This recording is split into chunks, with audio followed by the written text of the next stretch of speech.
So, Spirit has given me this new concept called from healing to wholeness.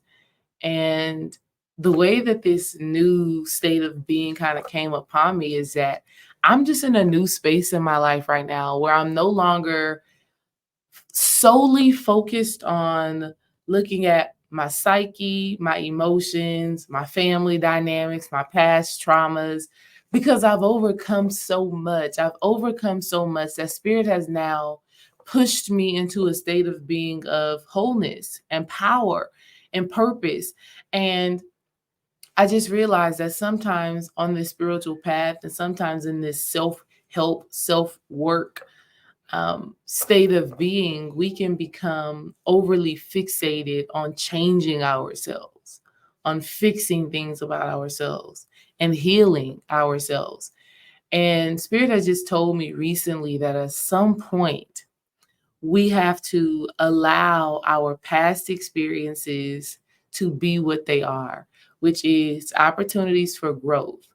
And with them being opportunities for growth, in our present moment, we are being called to show up in that wisdom, to apply and acknowledge what we've learned and what we've gained from our experiences, rather than just focusing on healing the emotional, mental, the spiritual, and even physical results of our past. And that's how this healing to wholeness journey was given to me. You know, Spirit was just like, you're in a place of power now, not in a place of frustration, complacency, contentment, or even just feeling like, oh, there's more work to be done. Spirit basically challenged me to come out of that energy, because at the end of the day, there's always going to be work to be done. There's always going to be healing that needs to happen. That's a part of the human experience. For as long as we are in these physical forms, there's always going to be opportunities for us to grow, evolve, and change. But if we're only focused on that, we miss the opportunities to show up in our power, the power that we've obtained through some of the hardships, right? I like to call this transforming our pain to purpose. And that's where I am right now, where Spirit is asking me to teach on that transition, right? Because sometimes I know for me, I can get so caught up on, or I've been caught up in the past on, how do we release this? How do we let this go? How do we transform the traumas that we experienced? And when we're in that state of being for too long, sometimes life itself can feel so heavy because there's so much that we've experienced in our childhood, in our teenage years, early adulthood years, and even now there's more that we continue to see that we need to change about ourselves. And sometimes staying in that space can cause this overwhelming flood of emotion where we feel like we are on this hamster wheel of healing. And so Spirit has challenged me in this season of my life to talk about the becoming aspect, to talk about mending ourselves and coming back into the fullness of who we are without being so fragmented and fixated on all the things that did not work out well in our lives.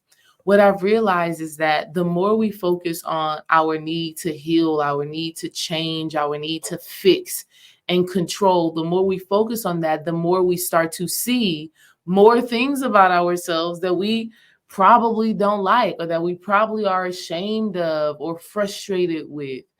And this is just something that I recognize about my own life. And so at this stage in my life, I'm in a place now where I'm like focusing on my power, focusing on my passion, focusing on my purpose, focusing on my gifts and my talents. And the beautiful part about it is that my past experiences, the past traumas, heartaches, and disappointments, all of these things make up my power, my passion, my purpose. As I was thinking about this, I was contemplating the story of the Greek mythological creature Chiron. And in his story, essentially, it was about him never really being able to fully heal himself, but he was always able to heal and give and support others. And that story within itself is really a powerful one for us to reflect on, in the sense of we all have come here to give back in a divine, sacred, and powerful way. We all have a purpose, a passion, and a power that really leads to our prosperity. I also like to call it our gifts grant grace. And grace essentially is our royalty, it's our divinity, it's our regalness. When we tap into our gifts, we tap into the very essence of who we are. But if we're always just looking at what we need to change about ourselves, what we need to heal about ourselves, sometimes this can block us from seeing the gift that we are already fully equipped with. And that was something that I had to realize in my own spiritual healing journey. Because what I would do was I would doubt and second guess and sometimes overly criticize or even be consumed in the opinions of others because I was identifying with all the things that I still needed to change, all the things that I still needed to work on, and all the ways that I wasn't fully being who I was called to be. But what Spirit had given me was everything that we've ever been through in our past has prepared us right now to show up in our purpose. And a lot of times what we do is we're waiting. Like there's going to be a perfect time, a perfect opportunity for me to show what I got, for me to show my gifts, for me to show my talents. And what we don't realize is that in that waiting, we are essentially calling upon more things that we actually need to heal to make us feel more prepared to live in our purpose. And so Spirit was telling me, like, we're ready right now with who we are, with the lessons we've learned, with the wisdom we've gained. We are ready in this present moment to live in the fullness and in the wholeness of who we are created to be. But not only that, who we are right now is powerful and is impactful and deserves the gift of living in that power. And so when Spirit gave me that, I just smiled with a certain level of, it was almost like this funny, mischievous kind of tricky kind of energy where Spirit was like, if you're always focused on what you need to heal, you'll give yourself more things to heal. And my mind was just kind of blown and opened up when I really reflected on that, because literally healing is a never-ending journey. We don't have to go looking for it. And sometimes when we're on this spiritual path, that's what we do. What do I need to heal about my inner child? What do I need to heal about this or heal about that? Instead of just allowing life to reflect to us the ways in which we can grow. And so the journey of moving from healing to wholeness is really about calling back our power. It's about mending ourselves and showing up right now with all the lessons and the blessings and the wisdom that we've already obtained from our past.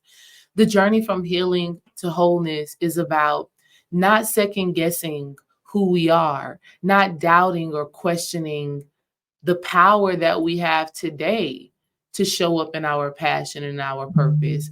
The journey from healing to wholeness is one of choosing today to live in your best reality right now. Okay?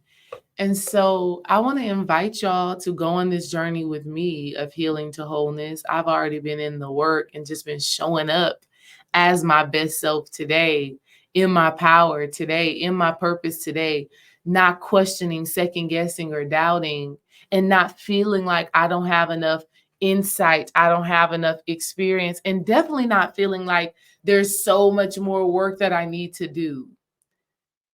Think about it like this. When you were in school, let's say, or even at a job, and the work just keeps piling up. You're like, I got to do this, I got to do this, I got to do this. at some point it just gets overwhelming. At some point it just gets to a point to where you don't know if you can carry that load. You don't know if you can complete all the tasks. And that's what's happening for a lot of us on the spiritual path when it comes down to our healing. We're looking at the childhood trauma, the abuse, the relationships, the finances. We're looking at all of these things that we have to conquer and overcome. And it makes us second guess if we are actually capable of doing it. And so what Spirit said was, it's time for us to look at the things that we've already dealt with. Look at the things that we have already been able to recognize the lesson and the blessing within, and use those things as a testament to our resilience. Use those experiences as a celebration of how much we've overcome, how much we've learned, and how much we've gained. The journey from healing to wholeness is knowing that as you are right now, you are sacred, you are divine, you are powerful. The journey from healing to wholeness is really about melding our humanity with our divinity. Because one thing that is unwavering is the God that dwells within us. No matter what we've experienced, no matter what we've been through, the God that dwells within us is ever present. Okay. It's our humanity that continues to evolve, change, needs to be fixed, seeks to control, has to heal. And so, what Spirit is saying is that we're at a time right now where we have to go ahead and bring those two together. Bring your real time experience with the sacredness of who you are. And when we bring those things together, there's absolutely nothing that we can't do right now. And we go on this adventure, we go on this journey of life of just showing up as the best version of ourselves that we could be right now, with the lessons that we've learned up until this point. And we continue to show up. We stop waiting. Oh, when I get this, or when I heal this, or when I transform this, then I'll be ready to be great. Spirit is like, be great today. Be great now. And so if this is something that you've been thinking about, feeling, and contemplating recently, join me on this healing to wholeness journey. I'm going to be teaching a live workshop specifically for the women, right? Specifically for the women, this live workshop on March 23rd, 2023, 10 a.m. Central Standard Time, live on Zoom. All you have to do is click the link in the description, sign up. It's absolutely free. I'm going to send you a link for you to join. Peace.